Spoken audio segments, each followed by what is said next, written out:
Still cleaning up all these parts. Now I'm moving on to the red parts of the full armor Gundam Thunderbolt version. And remember I said that this is going to be easy to sand off the red parts because the majority of the red parts are all square. They're not circular like thrusters on pretty much almost all Gundam kits. But this one will be easy because it's a flat base. Well, you gotta be very, very accurate and careful because you don't want to, you know, damage it or whatever. And getting it nicely done is not easy. It's not an easy feat. You really need to be stiff. That's why I'm glad that I got these sanding sticks because they're small and easy to hold on. I have the bigger one, which works, but it's a little bit too cumbersome for me to hold it with my hand. This one, I can at least hold it down and slowly, precisely do this until it's nice and flush. And I gotta do it on all four sides. Now, once I'm done with this, give me a second here. So, that's okay. A little bit more. Good. I'm going to do here.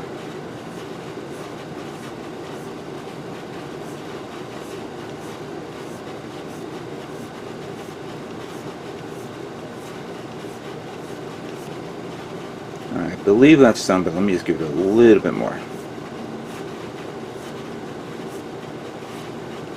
Okay, good.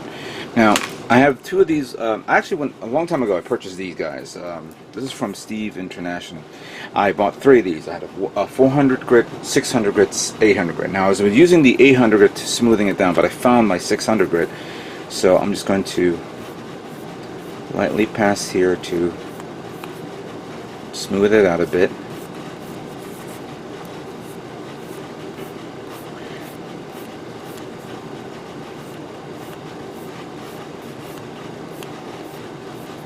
That's good.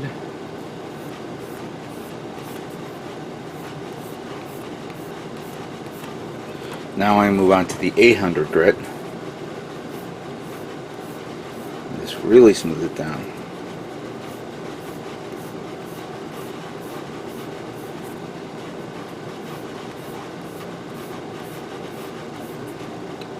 See?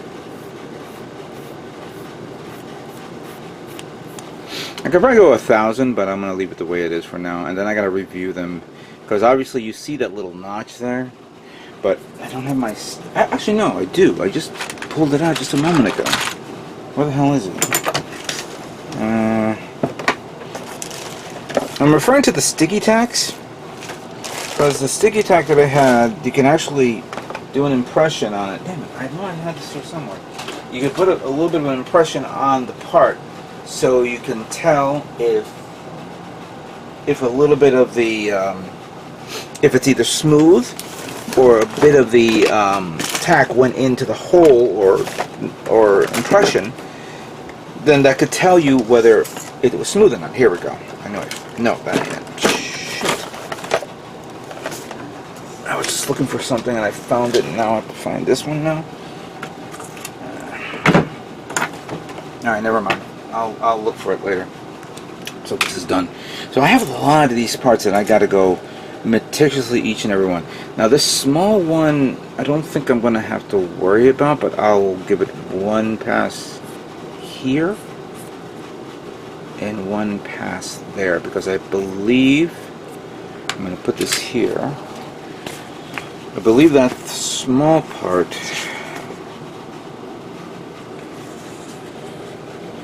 where does it go? Goes up there. I believe it goes up there, but I could be wrong. There's a lot of little parts here. And some of these parts are going to be covered because of the armor, so that's going to be a bit of a nuisance. But whatever. I still got to go through this. The shield, I don't have to worry about it because this is, well, you got these two little notches here, which is easy to cover it up. But I'm not gonna, this one, I'm just gonna use the 400 to even it out. There we go. a little bit more. Now I'm not worried about cleaning it up or making it more smoothly, because with the shield it's going to go right over it and it's going to cover it up. The problem is these guys right here. When I was removing it, I had to be very careful to see if I can remove it easily, but unfortunately Bandai never put a notch there, like under it. It would have been great if they would have done this as an undergate, because then all I had to do is remove there and that's it. Instead they did it over here, so I'm going to use the stick to even it out using in this format.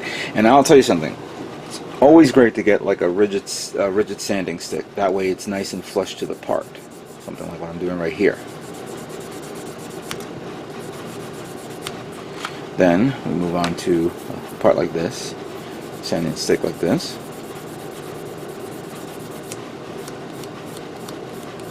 And then we go to 800. Which I'm kind of pissing myself off now, because when I went to the Jersey Fest fair, there was a vendor there that had a lot of the sanding sticks, and I believe he had these, and I should have picked up another 800, because look, this thing is starting to peel out and all that stuff. It still works. There we go. Yeah, it still works, but eventually that's gonna be worn out.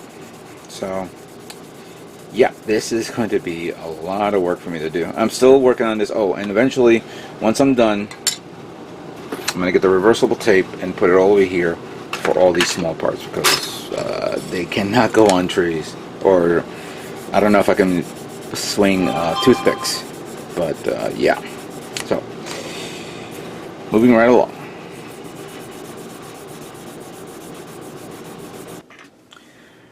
Alright, I just finished sanding down and cleaning up all the parts. These all had to be on the reversible tape. So let me just put this here. And I had to spread it out evenly, so that way it's easy for me to spray. And at one point I may have to like cut off each section so it's easy for me to work with and not do it all on what you see here. Here I don't think I have any problems, but I had to not only clean up, but sand down using various versions of my sanding sticks, and I hope I got it all done properly. This one's all done as well, but I'm going to put them on, these will be put on alligator clips, like this one here as an example. So start doing that. And I was reviewing. I'm doing a final review, seeing if I haven't forgotten anything, if I've not forgotten a part. Some parts like this blue and the red, I'm gonna wash, clean up whatever grime that's on it. Same thing with the charcoal. And this thing has to be taken apart so I can put it together after I finish painting. Clearly, the inner frame parts of the kit will not be painted because it's going to be covered up. So I don't see myself redoing it again, except for maybe the bottom part, but not even these parts. The portion of the legs here will be required to paint, like the joints and the whatnots. The torso, maybe I have to do it, so that I do have to figure that out. So I'm going to, once I'm finished cleaning it up, I'm going to use a combination of two primers. One primer is the microfiller, which will probably be on the red and the blue. But for the charcoal and the white, I'm going to use Mr. Finishing Surfacer Gray. And then once this is done priming, I'll go back to this one and begin pre-shading heavily on this. No pre-shading will be done this because they'll all be on color, but I'm going to try to do a technique where I can spray it in an area where I guess it shows a little bit of the pre-shading. I don't know if I can do that with with red. I think I can. And blue is going to be a lot more tougher. I've done it with Maybe I don't have to worry about it because I'm going to be using this blue called Character Blue. Somebody asked me and I thought they saw my video. But that's going to be the same thing with these guys, with the orange, with the red, with the yellow, all that stuff. So I was looking at some video, something online, and I came across this picture of the now announced, or we already knew it was coming out, but the now official picture of the 1/100 scale high mobility type Zaku Psycho Zaku version Kotoki, which is release date is going to be December of this year, retailing at 9,720 yen, or what, 85 bucks, I think, like that. But be prepared to pay over 100 bucks. You know, it's going to be a $100 kit.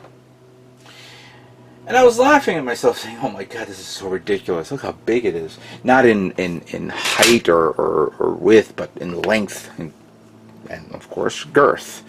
But you know, that's gonna. I think Prime 2 was saying, "Oh my God, what is this?" We were talking about whether this is the booster from the, what is it? The base jabber that's on the master grade. Not the master grade, but more. I think this may be the booster that they probably used on the perfect grade Unicorn Gundam full armor mode. But no, it's different. It's completely different. It's a new mold. You can see how many thrusters are on the back in these pictures. But the one thing, of course, that I was saying, I commented on Facebook saying, "All right, who is not gonna get this kit and LED it?" Because that booster is perfect for a battery pack. Literally perfect for a battery pack. You could squeeze in 2, maybe 3 9-volt batteries, filtered, or you know, wired up everywhere for the thrusters in the back, the 2 propellant thrusters on the bottom and the top, the thrusters on the side. We're talking about close to maybe 20 LEDs. Am I going to do something like that? Well, that remains to be seen. That remains to be seen. Which brought me to an interesting question to myself. Why didn't I look into the possibility of LED in this kit? Well, like, here's the propellant tank right here. I can probably find a way to make this easy to remove, and maybe put in those little batteries like this one right here. Put it in there, and then that way these batteries can then funnel up to the backpack, to funnel up the lights there, and funnel light here. But then again, that's another thing. The thrusters are too thin for this. Unlike this one, you actually see round thrusters, and you can pretty much put a lot of. It shows that this one's more compact, more thin. Because look at this. You're talking about, okay, you can probably remove the parts that's behind this and put a light source there, one light source, and then bleed out with a solid piece, and then the light will light up. Fine. These are all, now that's the problem. These are fine. I can understand that, and maybe these guys as well. It's these thrusters that's going to be an interesting issue, because, and let me see if I could find it here. Here it is. This is the connector, or the part that goes back here. And these little vents that you see here, that's where these guys go. So these are being held by this. Yeah, I could probably figure a way to glue that, but then you would have to gut all 4 of these. This one you don't have to worry about because the light source can bleed out through that, but you would have to find a way to make it clear here, put the light source, and then bleed out, up, down, you know, 4, maybe 1 light source for 5 thrusters. Now, that's a little too much for me, considering how small, how constrained and compact it is. This one doesn't look like it, but then again, I don't know. I don't know the features or the schematics of how this kit looks. I'm only going based on how I'm looking at this. I have not seen a high-grade version of the the Psycho Zaku kit yet up close where I can visualize how it would look like in a master grade. But I bet you somebody's already LEDing this guy with the head, with the backpack thrusters, with the leg thrusters. That's another thing. You have the leg thrusters, you have the shoulder thrusters. Hell, one would argue why not put an LED light here for the beam cannon right there. So 2 light sources sticking out there, and then there you go. But that's just an idea. That's something that I'm not going to do with this, but we'll find out what we do when this kit comes out. Alright, so let me just stop yapping here. I'm going to begin putting on all these entries, and the next thing we're going to do is prime. So let us begin.